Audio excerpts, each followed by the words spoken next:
Hello and welcome to WOW's Operation Replays. This is your host, Lord Holland, and today I am bringing you the Atago. Let me just change that for you. Atago, folks. Now, I do have the ARP Takao, or Takao. Whichever one you want to prefer. People say differently. I say Takao. But, actually, I think it's Takao. But ARP Takao is basically an Atago. It's an Atago, folks.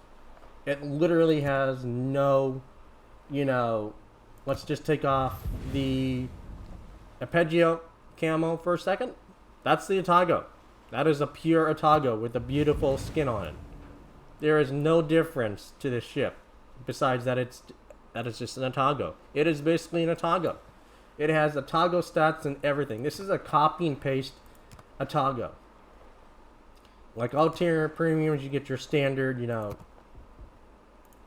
economic boosts, of course, with every premium. So that's basically, ever since they redid the rework, that is standardized across every ship.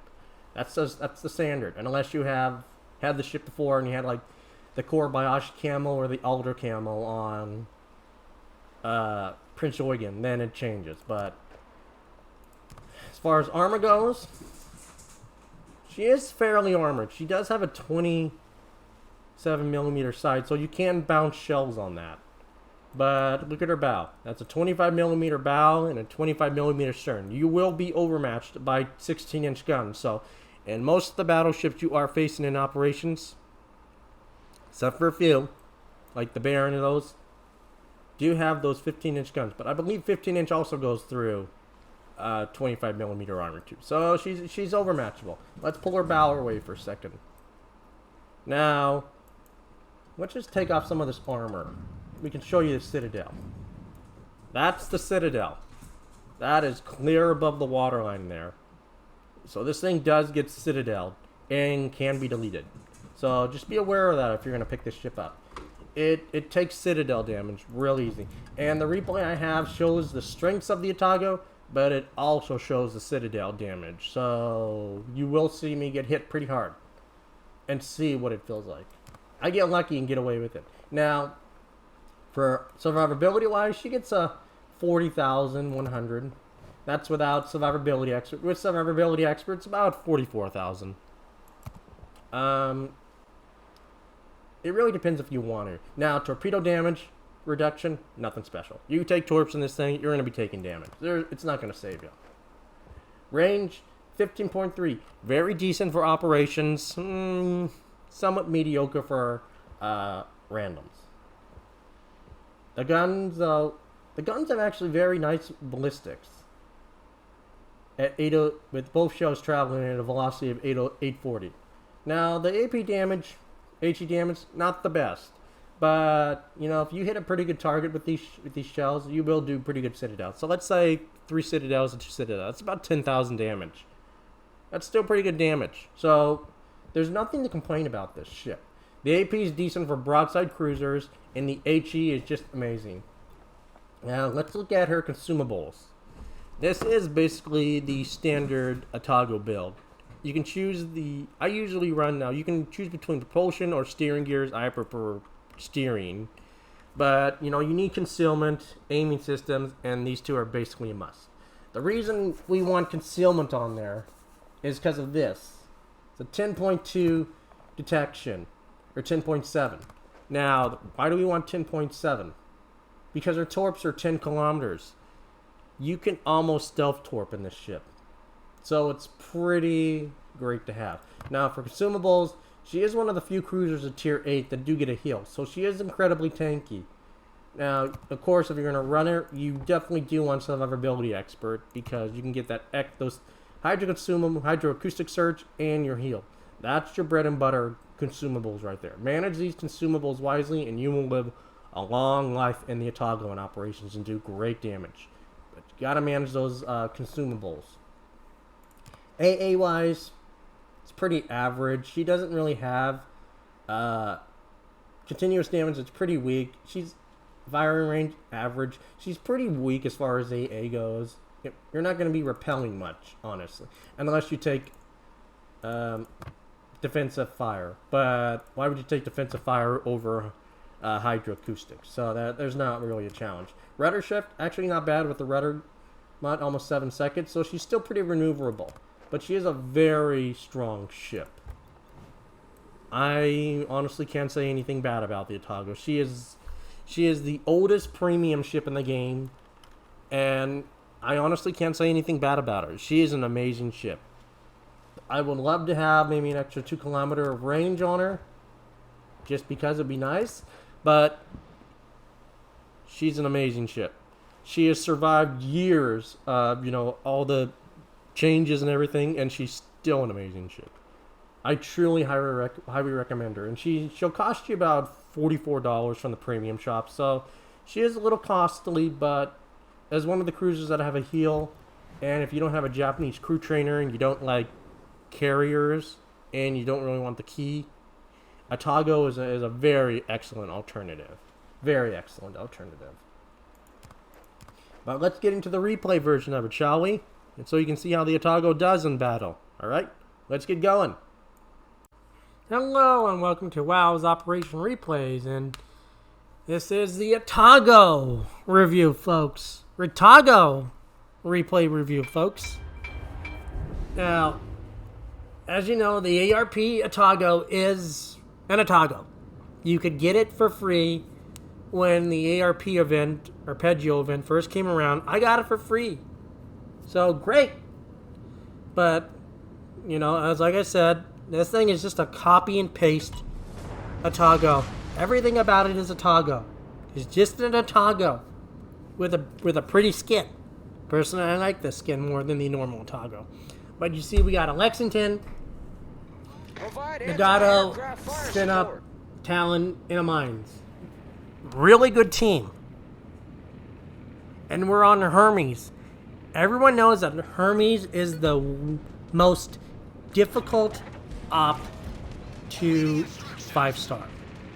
That's without a doubt. It's the hardest one to 5-star. There's no doubt about it. Our Lexington actually does a great job. So I'm gonna put a comp out for JR Hogg from Wookiee 10. Phenomenal job. You see what he did. It's very minor. You don't notice it, but he turned his actual carrier into the fighters. He turned the carrier into the fighters and dropped, fighter. So he can maximize the AA from his ship to kill those fighters. That's great positioning and great teamwork right there. And, there's a little bit of an argument going right there. I honestly didn't really care, because I knew what our Lexington did without even having because I played this. I know. And, it's like, just like, whatever. Let's get it over with. No point.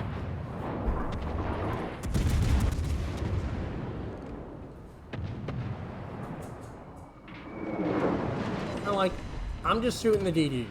Yeah, the DDs are, because I can't stress this enough. The DDs are your best form of XP. And the DDs are the worst thing on this map. I should have had that kill. It's whatever, but that's the thing with the Atago. He does get those 210 guns, but the shell arc's just not the greatest. And you see that the animation is also a little bit different for the Atago, too. Like, the smoke just looks different. Everything on it just looks different. And I dropped some preemptive torque. I'm thinking, let's just drop it. Let's just see what happens. There's no harm with dropping torps. Especially when you got turrets like this that turn forever. You've got torps, use them. What's the harm in shooting them? Especially when people do struggle with this part. I get a really nice salvo on that DD. Knocks out a couple modules. Now the Sinup head wants to launch his ASW planes. Well, Wacky picks up that one. Now this is where I'm kind of like watching the torpedoes, and just watch those torpedoes. That looks like a hit, right? Looks like a hit. The DD just barely grazes by it. Barely! That would have been awesome if it had hit. And it stinks. I would have liked to have seen that DD take that Torp. I gotta give Friedhoff right there the Moss, that bot. Excellent dodging skills, man. I did pick up the Nuremberg. We've destroyed an enemy cruiser. And I'll check my Torps. Okay, I got 20 seconds on my Torps now.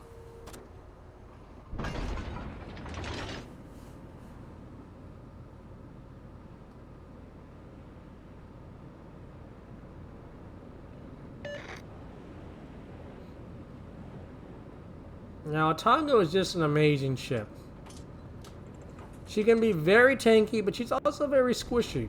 And you will see what happens. Because I may be a Unicum operations player and can do amazing things in ops, but even I make mistakes.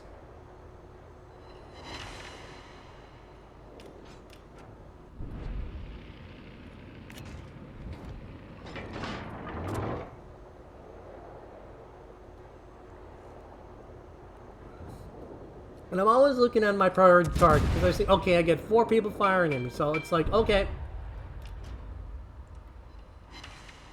And you'll see the shells just kind of come in, and I get lucky, and I bounce the shell. I'm getting lucky. And there's the second salvo right there.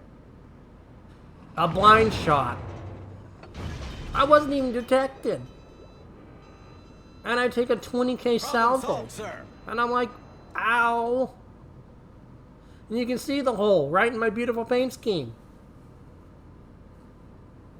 Curse those bots for ruining it. And I dropped Torps.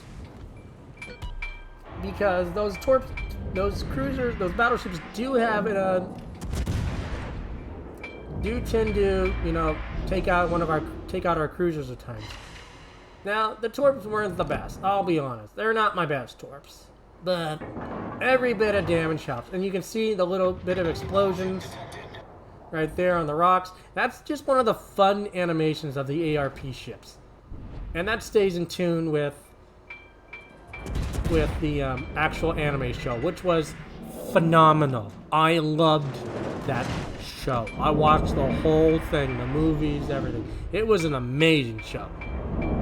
The only one I never did get around to watching was High School Fleet.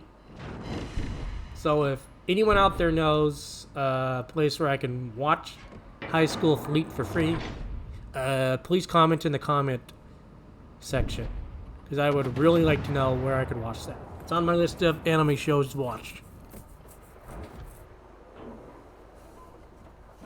Now you can see I don't bother using my heals. I pop my fighter, and I'm just gonna let my ship heal, you know, naturally with the heal circle. Back up. I'm just not getting lucky with my shots. You know, even I mess up.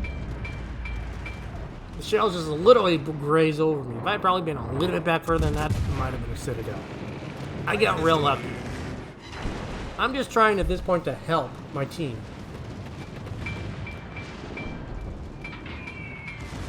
And it's really scary at this point because you know the bombs are here, but if you're too busy shooting,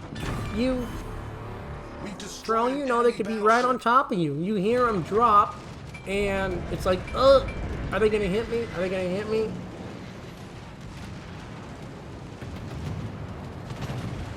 But I gotta give it comps to the animation in the art department for doing a great job on the AA gun. You know, I came back it's been about a year now on my return to ships, and that's one thing that I did notice is that they changed the AA. I love the AA animations for the guns on the ships now. I love that. It's so beautiful. And I'm back to health full, almost. But it's like... I think everyone in World of Warships can agree that the art department and the animations department are the best departments. But this isn't going to be about, you know, wargaming or anything. I just wanted to say that I love the animation. I think it's pretty. I think it's really great to have these little effects. And this is more about this is about our star, the Atago here. So we'll see.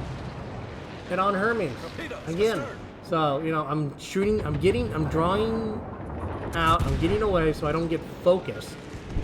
But I'm putting everything on those destroyers to knock them out.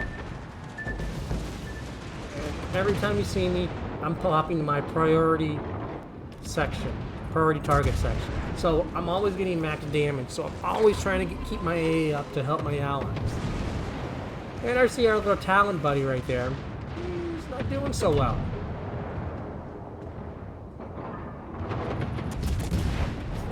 And you see right there, it's kind of, you have to really aim with the Atago shells because they're slow, they don't have the best velocity. And you see the Torps coming in now. You see the Torps, because I had popped my Hydra. But I didn't notice that, you know, Wacky had done his torpedoes dead ahead.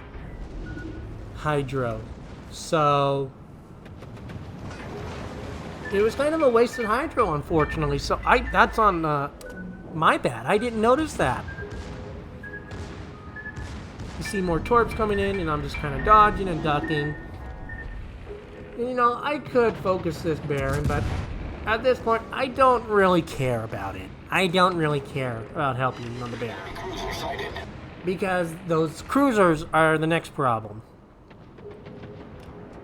And, like, you can just see right there, Baron has 2 fires. He's going down. The Mines has Gucci Illusions, and it's just dumping out DPM. There's no point for me. I put one more salvo in, just cause, and then I swing my guns back around. They're just about, you know, prioritizing your targets. Now we get cut. Now this is where it gets really iffy here. Look at the rune. Look at the rune. Does that guy look like he's moving? Does the rune look like he's moving, folks? Not really. He's stuck. The rune is stuck. And I don't notice it until someone says it in chat. And it's Mr. Mines here that says, you know, of course, fuck, the rune ran aground.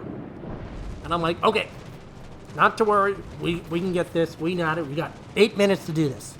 We got plenty of time.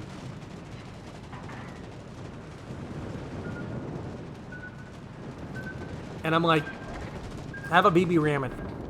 And our Nagato's like on it. The team knows what to do.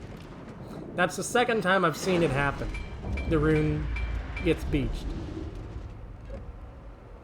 And where I've seen amazing, amazing teamwork. This is what ops are so great about. It's a fun place that where the teams just come to, it's when the teams come together and work together like this. When you take, you know, mostly randoms. Yeah, it's fun to play with your buddies in a division, but when you got your team coming together like this, and Alisas, he's already free. The Nagato's got him off the rock. Now, unfortunately, our Mines does die, which is unfortunate. And I'm like, great. I look back and I'm like, he's off the rock. Great job. Now, here's a little, you know, thing. And it was like, well, prepared to be sunk by DDs are set up. Here's an interesting fact. If the rune gets beached, the DDs, those DDs that always show up, they don't spawn on normal. They don't spawn normally. They only spawn when the rune seems to reach a certain point. That's why we can see this carrier now, because he's spotted by me. and the CV. He's being spotted. The ship is on fire. And we're just focusing him down, and I'm just kind of like doing. I don't really care. I got my fire. I got a repair. I got 3 heals. I'm not worried. I'm just letting my top grade gunner, and I'm just focusing him down, and everyone's just focusing him down, because you're not gonna get a good. You're only gonna get a small window to kill this guy. So if you got a window like this, you take it. You get out ahead of that convoy. If you got rune beats, you get your ships ahead of that convoy and take that carrier down. Now, I'm on the border, of course, but I dropped Torps on those DDs because those DDs are coming in. Wacky's pushing on the DDs, and our Nagato picks up the carrier. Great, amazing. Now it's just, we gotta kill 3 more ships. And I'm just shooting and just trying to keep those DDs off. I have my Hydra running.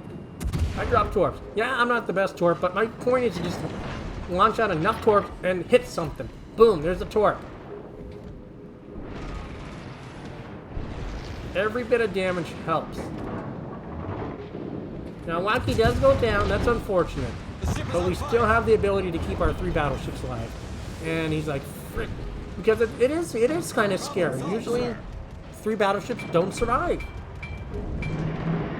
And I know there's Torps coming. I know there's Torps.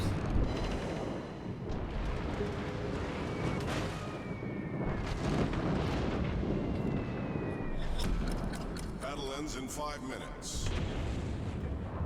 I load, I wait, and boom, I get it. And now I'm just gonna run my secondaries. We've Yep. sunk an enemy destroyer. Secondary, I'm gonna see if I can secondary this destroyer down. Now you see all the shells just kind of going around. Boom, boom. And I get 1 shell that knocks it out. And I gotta heal. I'm gonna live. I think I'm gonna live. But I got 4 aiming at me. And I pop my heal. But something, the Z just hits me, and I'm just like, damn. But look at our little Talon friend here. That's been just kind of living on 2,500 health for the last few minutes. For the last while. But you see the rune, they're not going to take that Sin-Up down. The Nagato's going to live. And the Alisas is going to live. 3 battleships. 106,000 damage. 160,000 damage. Not phenomenal, but this highlights just how great ops can be. So I beg you, Wargaming, give ops more priority. This is so great. And you see, we get a solid 5 stars on Hermes through sheer teamwork.